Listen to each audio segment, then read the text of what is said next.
High সুপ্রিয় SSC শিক্ষার্থীবৃন্দরা, সবাই কেমন আছো? আশা করি সবাই ভালো আছো। আজকে আমরা ভিডিওটা বানাচ্ছি বিশেষ করে কুমিল্লা বোর্ডের ছাত্রছাত্রীদের জন্য। আমরা অনেকেই কিভাবে মার্কশিট সহ রেজাল্ট বের করতে হয় জানি না। কুমিল্লা বোর্ডের রেজাল্টটা বের করে একটু কিন্তু আজকের পর থেকে মার্কশিট সহ কুমিল্লা বোর্ডের রেজাল্ট দেখা একদম সহজভাবে দেখিয়ে দিব। তাহলে চলুন কিভাবে রেজাল্ট চেক করতে হয় মার্কশিট সহ কুমিল্লা বোর্ডের দেখিয়ে দিচ্ছি। এজন্য সর্বপ্রথম আপনাকে যে কোনো একটি ব্রাউজার সিলেক্ট করে নিতে হবে। নেওয়ার পর সার্চ বক্সে লিখে দিবেন রেজাল্ট 19.kumillabord.gov.bd/242s/index_reg1php। আপনাদের সুবিধার্থে ডেসক্রিপশন বক্সে রেজাল্টের লিঙ্কটি দিয়ে দেব। লেখার পর এন্টার বাটনে প্রেস করুন। প্রেস করার পর আমাদের সামনে এরকম একটি ইন্টারফেস চলে আসবে। SSC result 2024।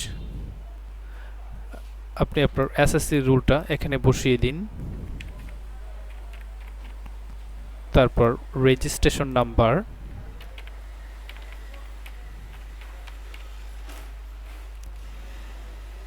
লেখার পর সাবমিট বাটনে ক্লিক করুন।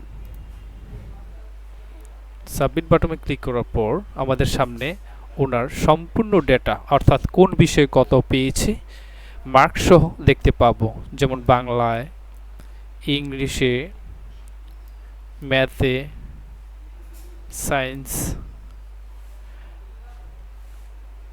এখন আপনি যদি চান এটা প্রিন্ট করেও রাখতে পারবেন। প্রিন্ট করার জন্য কন্ট্রোল পি বাটনে ক্লিক করুন। আমরা যেহেতু প্রিন্ট করতে চাচ্ছি না, সেক্ষেত্রে ফাইলটি সেভ দিয়ে রাখছি। সেভ করার জন্য কন্ট্রোল এস।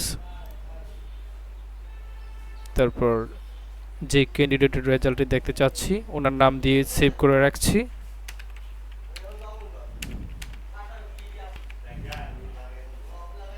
তারপর আবার যদি পুনরায় রেজাল্ট চেক করতে যান, সেক্ষেত্রে সার্চ এগিনে ক্লিক করুন। এরকম আরও গোপনীয় বিষয় সম্পর্কে জানতে আমাদের info.bd24 চ্যানেলটি সাবস্ক্রাইব করে আমাদের সাথে থাকবেন। দেখা হবে পরবর্তী ভিডিওতে। ভালো থাকবেন।